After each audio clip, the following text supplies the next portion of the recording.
मेरे सभी प्रिय भाई बहनों को, जवानों को, बच्चों को प्रभु यीशु मसीह के नाम में जय मसीह की। प्रभु यीशु मसीह आप सबको इस ऑनलाइन सेवा के द्वारा आशीष दे रहा है और देता रहेगा। क्यों? क्योंकि परमेश्वर का वचन जीवित है और ये गीत जो परमेश्वर ने आत्मा में होकर के अपने लोगों को दिए हैं, उनके द्वारा लोग आशीषित होते हैं।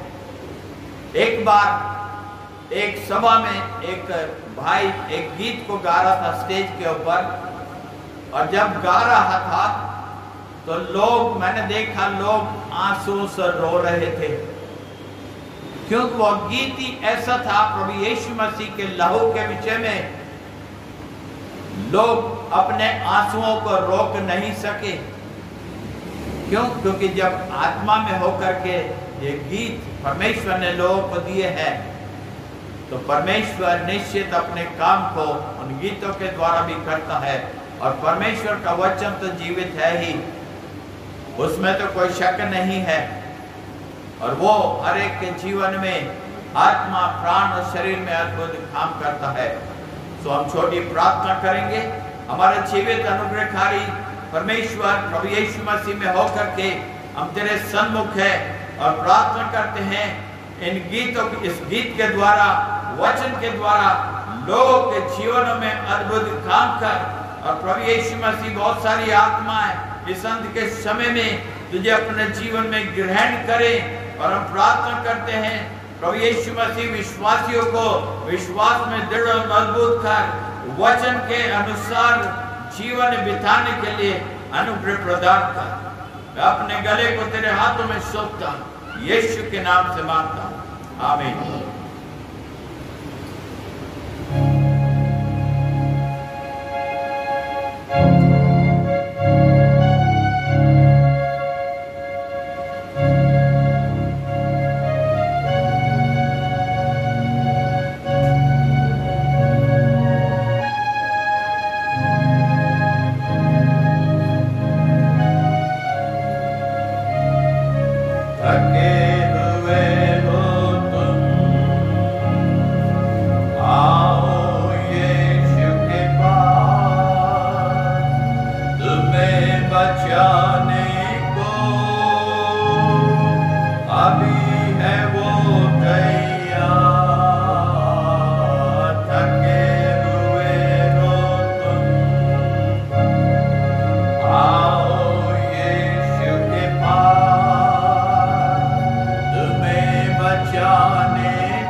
सो हम जीवित परमेश्वर का धन्यवाद करते हैं उसके जीवित और सामर्थी वचन के लिए, जो कि बंद बंद और गुदे गुदे को वार पार छेदता हुआ निकल जाता है।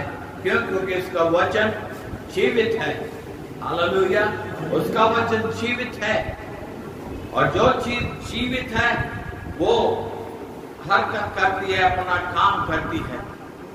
तो प्रभु यीशु मसीह का वचन जीवित है। क्यों? क्योंकि वो उसके मुख से निकले हुए वचन है, और परमेश्वर का वचन एक एक वचन आया हुआ वचन है।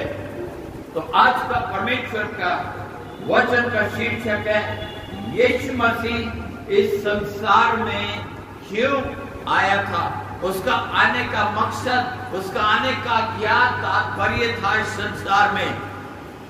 यीशु मसीह को पिता परमेश्वर ने क्यों इस संसार में भेजा, उसका क्या मकसद था, हम परमेश्वर के वचन में से एक एक करके बातों को देखेंगे। मेरे साथ निकालें यूहन्ना रचित सुसमाचार उसका 6 अध्याय और उसका 38 पद मैं पढ़ने जा रहा हूं। लिखा है, क्योंकि मैं अपनी इच्छा नहीं वरन अपने भेजने वाले की इच्छा के करने के लिए स्वर्ग से उतरा हूं। यीशु मसीह सबसे पहले क्या है, अपने पिता की, अपने स्वर्गीय पिता की इच्छा को पूरा करने के लिए इस पृथ्वी के ऊपर आया, और उसने अपनी पिता की बात को माना। उसने अपने पिता की बात को सर्वोपरि रखा, और जो परमेश्वर ने उसके लिए रखा था उसने उस बात को माना, उस इच्छा को उसने पूरा किया। क्योंकि परमेश्वर के वचन में जब हम पढ़ते हैं 40 पद तक, 38 से 40 पद तक, 39 पद पढ़ रहा हूं, और मेरे भेजने वाले की इच्छा यह है कि जो कुछ उसने मुझे दिया है। यीशु मसीह क्या कह रहा है, जो कुछ मेरे पिता परमेश्वर ने मुझे दे करके इस संसार में भेजा है, उसमें से मैं कुछ भी न खो।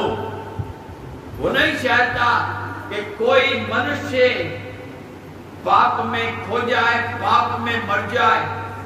वो चाहता है हर एक जो खो चुके हैं, जो पाप में चले गए हैं, वो चाहता है फिर से उनको अपने पास खींच लाए, उनको ना खोए, परंतु उनसे अंतिम दिन फिर जिला उठाऊं। 40 पद, क्योंकि मेरे पिता की इच्छा यह है कि जो कोई पुत्र को देखे और उस पर विश्वास करे। परमेश्वर पिता की इच्छा क्या थी कि प्रभु यीशु मसीह अपने भेजने वाले की इच्छा को पूरा करे स्वर्ग से आकर के, जो कि 38 पद में पढ़ा, और 40 पद में परमेश्वर पिता की यीशु मसीह के लिए क्या इच्छा थी कि जो भी पुत्र को अर्थात प्रभु यीशु मसीह को देखे और उस पर विश्वास करे। न केवल उसको देखना है परंतु उसके ऊपर विश्वास भी, उसके वचन को केवल सुनना ही नहीं है कि इस कान से सुना और इस कान से निकाल दिया, लेकिन दोनों कानों के बीच में क्या है, एक हृदय परमेश्वर ने दिया है कि जो वचन सुना है उस वचन को अपने हृदय की गहराई में उतरने दे, ताकि जो पाप, ताकि जो गंदगी, ताकि जो बुराइयां जीवन के अंदर है, वो हृदय के अंदर छिपी हुई है, वो नष्ट की जाए प्रभु यीशु मसीह के ऊपर विश्वास करने के द्वारा। पहले उसको क्या करना है, उसकी ओर देखना है, उसको देखे, और जब हम उसको देखते हैं तो कैसा देखते हैं कि उसके हाथों और पैरों में क्या है? कीलों के निशान। उसके सिर पर बड़े बड़े कांटों के निशान देखते हैं, है ना। उसकी पसली में एक भाले का छेद देखते हैं। उसकी पीठ को कैसा देखते हैं? छलनी हुआ हुआ देखते हैं, जो कि कोड़ों के द्वारा मेरे और आपके पापों के लिए कर दिया गया था। ऐसा हम प्रभु यीशु मसीह को देखते हैं। एक खूबसूरत का प्रभु यीशु मसीह क्रूस के ऊपर टंगा हुआ नहीं है। जिन घरों में यीशु मसीह अभी तक टंगा है, इसका मतलब उनका यीशु मसीह जीवित हुआ ही नहीं। उनका यीशु मसीह जीवित ही नहीं है उनके हिसाब से। क्यों? क्योंकि उन्होंने क्रूस के ऊपर अभी तक यीशु मसीह को टांग के रखा है। यीशु मसीह की तो क्रूस कैसी है? खाली है। हालेलुया। उसकी क्रूस खाली है, उसकी कब्र खाली है, वहां कोई भी नहीं है। क्यों? क्योंकि प्रभु यीशु मसीह मारा गया, गाड़ा गया और तीसरे दिन मृत कब्र से जी उठा। तो उसको देखे और उसके ऊपर विश्वास करे तो क्या होगा? वो अनंत जीवन पाएगा और पाएगी। वही अनंत जीवन पाएंगे जो उसको देखेंगे विश्वास से और उसके ऊपर विश्वास करेंगे अपने पूरे हृदय से। वो अनंत जीवन पाएंगे। और क्या लिखा है? और मैं उसे अंतिम दिन फिर जिला उठाऊंगा। ये दूसरी बार फिर प्रभु यीशु मसीह इस बात को कह रहा है। पहली बात जो हमने देखी, प्रभु यीशु मसीह संसार में क्यों आया? वो इसलिए आया कि अपने पिता की इच्छा को पूरा करे। और उसका प्रमाण हम गेत्सेमनी के बाग में देखते हैं, जहां पर प्रभु यीशु मसीह जब उस बाग में गया था प्रार्थना करने के लिए। मत्ती रचित सुसमाचार उसका 26 अध्याय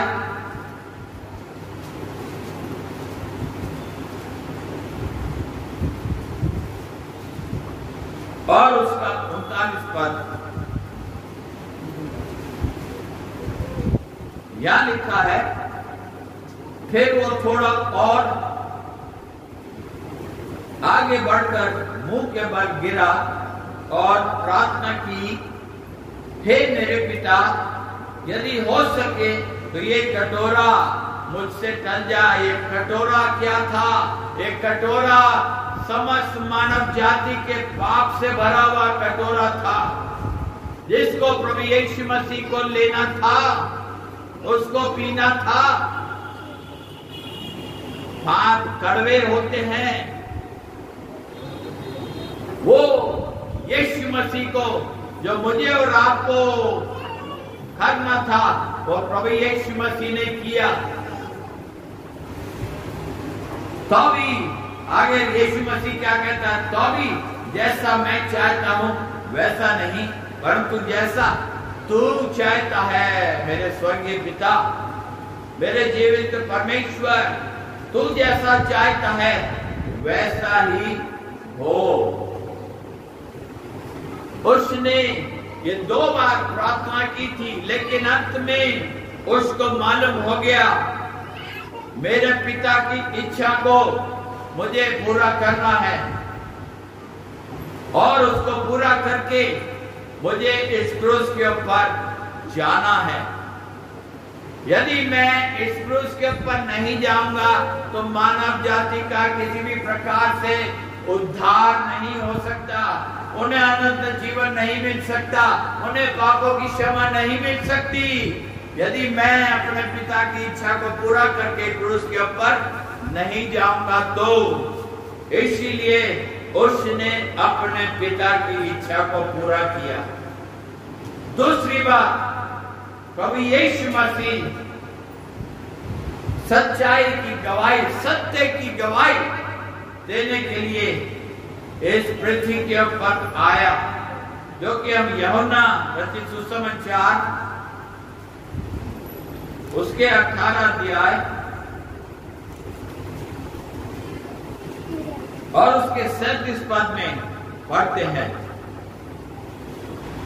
यहां पर लिखा है, फिर एक और स्थान पर यह लिखा है, जिसे उन्होंने भेजा उस पर वे दृष्टि करेंगे। जिसको उन्होंने भेजा है उसके ऊपर वो दृष्टि करेंगे। काश ये सत्य जो है, जिसकी गवाही देने के लिए प्रभु यीशु मसीह आया, भेजा गया, उसकी ओर वो दृष्टि करेंगे। क्यों? क्योंकि वो सत्य की गवाही देने के लिए इस पृथ्वी के ऊपर आया। यूहन्ना उसके 14 अध्याय और उसके 6 पद में हमें पढ़ने को मिलता है, जहां पर प्रभु यीशु मसीह ने कहा, जहां वो मानव जाति के लिए जो उसके ऊपर विश्वास करते और करती हैं, जिन्होंने अपना जीवन उसको दिया और अपने जीवन में उसके साथ साथ चल रही हैं, उनको के लिए वो जगह तैयार कर रहा है। और वो 6 पद में इस प्रकार से कहता है, यीशु ने उससे कहा, मार्ग और सत्य और जीवन मैं ही हूं, और कोई दूसरा मार्ग, सत्य और जीवन नहीं है। क्योंकि कोई भी सत्य का मार्ग, कोई भी जीवन का मार्ग और कोई भी और मार्ग दिखाने के लिए नहीं आया। यीशु मसीह ने कहा, मैं ही मार्ग हूं, मैं ही सत्य हूं और मैं ही जीवन हूं। जो सत्य के मार्ग पर चलेगा और चलेगी, वही जीवन पाएगा अपने आप में। लिखा है, बिना मेरे द्वारा कोई पिता के पास नहीं पहुंच सकता। बाप को लेकर के मनुष्य पिता परमेश्वर के पास नहीं जा सकता। क्यों? वो पवित्र स्थान है, पिता परमेश्वर पवित्र है। इसीलिए प्रभु यीशु मसीह को पिता परमेश्वर ने इस संसार में भेजा, ताकि मेरे और आपके जीवन को पापों से वो पवित्र करे, वो शुद्ध करे, तमाम पापों को दूर करे जीवन से, ताकि वो पाप जीवन में न रहे, ताकि पिता को देखने पाए। बिना प्रभु यीशु मसीह के द्वारा वहां पहुंच नहीं है। पहले प्रभु यीशु मसीह को अपने जीवन में अपनाना है, अपने जीवन में ग्रहण करना है और उसको अपना मुक्तिदाता करके अपने जीवन में लेना है, ताकि वो आपके जीवन में अद्भुत काम करे और उसको अपना अद्भुत जीवन, अनंत जीवन के रूप में उसको दे। और वो देता है और वो देना चाहता है।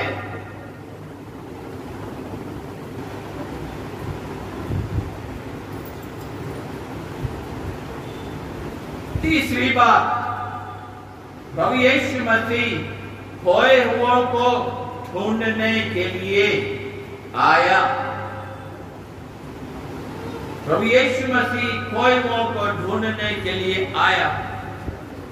यदि हम लूका उसके 19 अध्याय, लूका रचित सुसमाचार उसका 19 अध्याय और उसका 10 पद, यहां पर लिखा है, क्योंकि मनुष्य का पुत्र खोए हुओं को ढूंढने और उनका उद्धार करने आया है। प्रभु यीशु मसीह खोए हुओं को ढूंढने जो पाप में खो गए हैं, जो पाप में मर रहे हैं, प्रभु यीशु मसीह उनके मरने से खुश नहीं होता। क्यों? क्योंकि मनुष्य यदि मर गया तो उसके लिए दूसरा कोई मौका नहीं है जीवन पाने का, दूसरा कोई मौका नहीं है उसको जीवन पाने का, ताकि वो अपने आप में जीवन पाए, नाश न हो परंतु अनंत जीवन को अपने आप में वो प्राप्त कर सके, जैसा यूहन्ना 3:16 में लिखा हुआ है। जैसा परमेश्वर के वचन में लिखा है, यीशु मसीह नाश होने से बचाने के लिए, अनंत जीवन देने के लिए इस संसार में आया।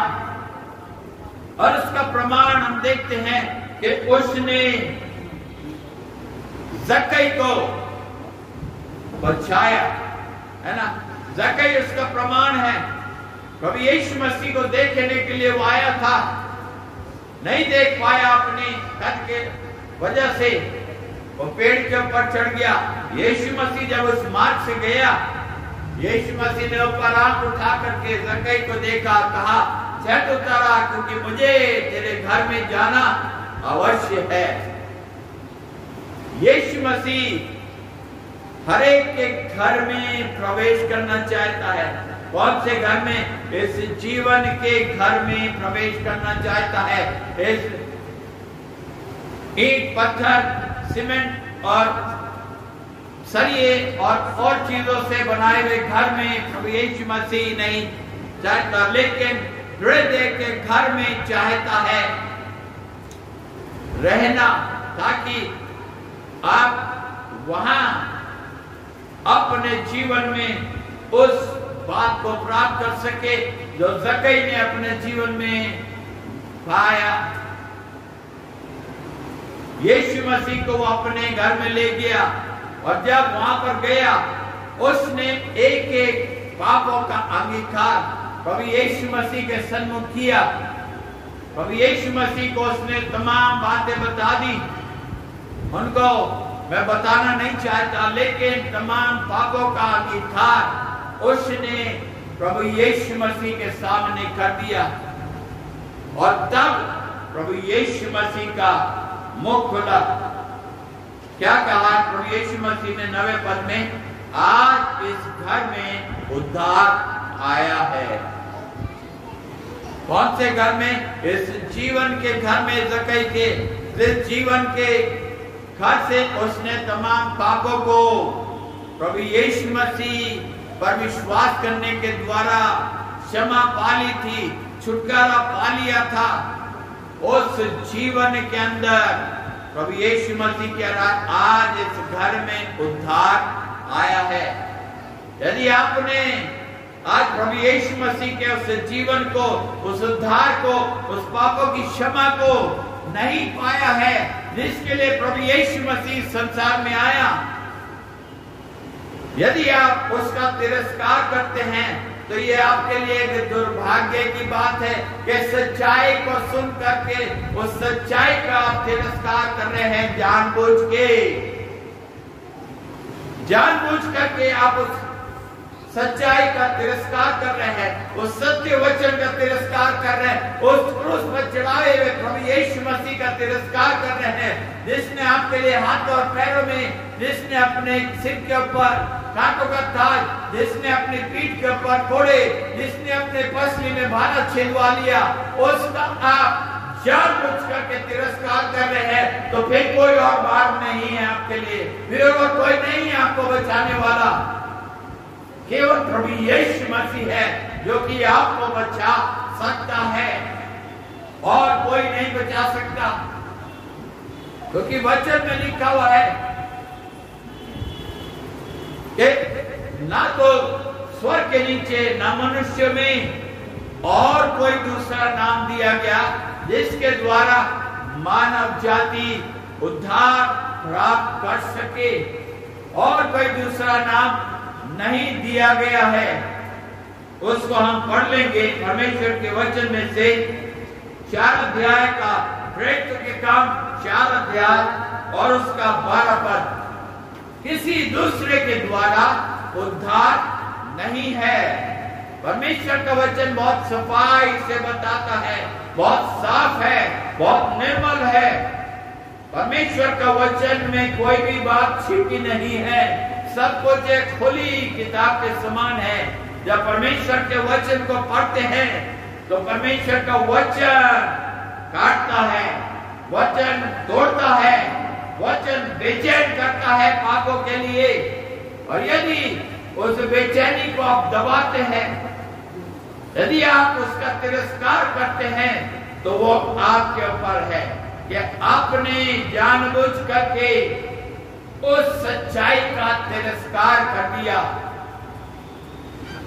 फिर नरक के सिवा और कोई दूसरा जगह आपके लिए नहीं है। वही एक जगह है जहां पर रोना और दांतों का पीसना होगा। लिखा है जहां का कीड़ा नहीं मरता, जहां की आग नहीं बुझती। ऐसी जगह में क्या आप जाना चाहते हैं? अनंत काल के लिए आप तड़पते रहेंगे, वहां पर कोई बचाने वाला नहीं होगा। उस धनवान के समान उसने कहा, लाजर को भेज दे कि अपनी उंगली का सेरा भिगा करके मेरी जुबान को ठंडा कर दे, क्योंकि मैं यहाँ इस ज्वाला में तड़प रहा हूं। लूका के 16 अध्याय में हम इस बात को पढ़ते हैं। लेकिन परमेश्वर ने क्या कहा कि वो तेरे पास नहीं आ सकता, क्योंकि हमारे और तुम्हारे बीच में एक बहुत बड़ा गड्ढा ठहराया गया है, ताकि ना कोई वहां से इधर आ सके, ना इधर से कोई उधर। बचाने के लिए किसी को जा सके। जिसने जो अपने जीवन में इस संसार में जीवित रहते हुए किया है, पाप किए हैं, तो नरक की सजा भुगतनी होगी। यदि यीशु मसीह में जीवन बिता करके सोए हैं, तो निश्चित स्वर्ग आपके लिए तैयार है। क्यों? क्योंकि प्रभु यीशु मसीह वहां पर जगह तैयार करने के लिए उन लोगों के लिए गया है जिन्होंने प्रभु यीशु मसीह के ऊपर विश्वास किया है, विश्वास के साथ उसके साथ साथ चल रहे हैं, चल रही हैं। उनके लिए वो स्वर्ग खुला है, वो स्वर्ग तैयार किया जा रहा है। प्रभु यीशु मसीह गया है, उसने कहा मैं जा रहा हूं तुम्हारे लिए जगह तैयार करने, ताकि जहां मैं हूं वहां तुम भी मेरे साथ रहो। क्या आप उस स्थान में प्रभु यीशु मसीह के साथ, उस आनंद के स्थान में, उस खुशी के स्थान में, उस जगह का कोई वर्णन नहीं कर सकता कि कितनी खूबसूरत, कितनी सुंदर वो स्वर्ग मेरे और आपके लिए जो विश्वास में बने रहेंगे उनके लिए तैयार किया जा रहा है। क्या आज आप अपने जीवन में निर्णय करें, स्वर्ग को चाहते हैं या नरक को चाहते हैं? फैसला आपके ऊपर मैं छोड़ता हूं। आप अपने जीवन में इस वचन को सुनने के द्वारा फैसला करें कि स्वर्ग को चाहते हैं, चाहती हैं, या नरक को चाहते और चाहती हैं। यदि आप सच्चाई का सुनने के बाद भी तिरस्कार करते रहेंगे, करती रहेंगी, तो फिर यीशु मसीह भी आपके लिए कुछ नहीं करेगा, पिता परमेश्वर भी आपके लिए कुछ नहीं करेगा। जैसे आदम और हवा को उस अदन की वाटिका में से बाहर निकाल दिया गया था, आप भी बाहर रहेंगे। यीशु मसीह कहेगा मैं तुम्हें नहीं जानता, तुम कौन हो मैं नहीं जानता। हमने तेरे नाम से दुष्ट आत्माएं निकाली, हमने तेरे नाम से बीमारों को चंगा किया, हमने बहुत सारा प्रचार किया, बहुत सारी आत्माएं हमारे प्रचार के द्वारा यीशु मसीह के पास आए। यीशु मसीह कहेगा सब कुछ ठीक है, लेकिन तुम्हारा जीवन कैसा था वो महत्व रखता है। क्या तुम्हारा जीवन सब कुछ करते हुए उस स्वर्ग के लिए स्वयं भी तैयार था कि नहीं, कि दूसरों को तैयार करने में लगे थे? आज बहुत सारे ऐसे सेवक हैं जो कि दूसरों को तैयार करने में लगे हैं, अपने आप की चिंता नहीं है, अपने आप की चिंता नहीं है उन्हें पैसे की चिंता है, कैसे पैसा कमाया जाए।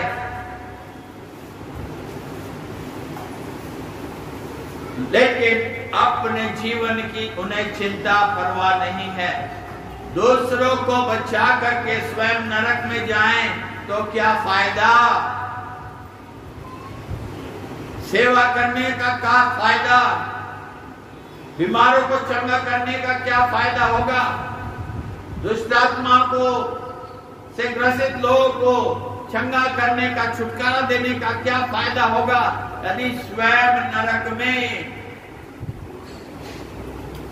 जो उनकी सेवा में बचे फिर वो देखेंगे, अरे ये तो वही है, ये तो वही दिखाई दे रहे जिन्होंने मेरे लिए प्रार्थना की थी एक दिन, अरे ये यहाँ पर कैसे है?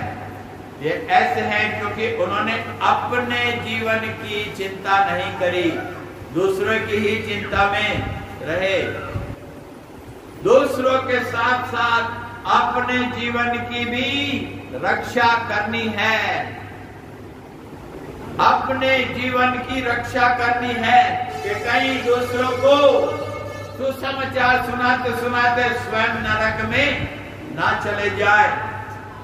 इसीलिए ये आपके ऊपर मैं छोड़ रहा हूं कि आप नरक, स्वर्ग और नरक में से किस जगह को आज आप अपने लिए चुनना चाहते और चुनना चाहती हैं, यह आपके ऊपर है।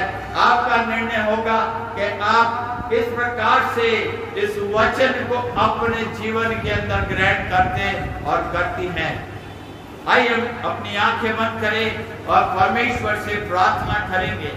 प्रभु यीशु मसीह, हम तेरा धन्यवाद करते हैं तेरे सामर्थ्य और अद्भुत वचन के लिए। प्रभु यीशु मसीह, तू संसार में क्यों आया? तो सत्य की गवाही देने के लिए आया, तो सत्य का मार्ग है, तो खोए हुए को ढूंढने और उनका उद्धार करने के लिए आया। तूने प्रभु यीशु मसीह अपने प्राण को, मानव जाति को पाप से बचाने के लिए अपने जीवन निछावर कर दिया था। प्रभु यीशु मसीह, तू आज ना क्रूस के ऊपर है ना कब्र के अंदर है, तो स्वर्ग में पिता की दाहिनी ओर और हर एक के निवेदन कर रहा है कि जिनको मैं चाहता हूं उनको खो न दूं, लेकिन अंतिम दिन फिर से उनको जिला उठाऊं। प्रभु यीशु मसीह, मेरे भाइयों बहनों, मेरे जवानों को, मेरे बच्चों को तो इस वचन के द्वारा उनके जीवन में अद्भुत काम कर, ताकि वो अपने जीवन में आज ही एक निर्णय करें कि स्वर्ग को चाहते हैं या नरक को चाहते हैं, स्वर्ग को चुनते हैं या नरक को चुनते हैं, सत्य को ग्रहण करते हैं या सत्य का तिरस्कार करते हैं। अब यीशु मसीह, तू अद्भुत युक्ति करने वाला परमेश्वर है। तू अपने अद्भुत काम को कर बहुत सारी आत्माएं इस वचन के द्वारा प्रभु यीशु मसीह, तो यीशु मसीह के ऊपर विश्वास करके तेरी ओर देखें और तुझे अपने जीवन में ग्रहण करें। हमारे प्रभु यीशु मसीह का अनुग्रह, पिता परमेश्वर का प्रेम और पवित्र आत्मा की सहभागिता हम सबों के साथ होती रहे। आमीन। प्रभु यीशु मसीह आप सबों को आशीष दे, सबको जय मसीह की।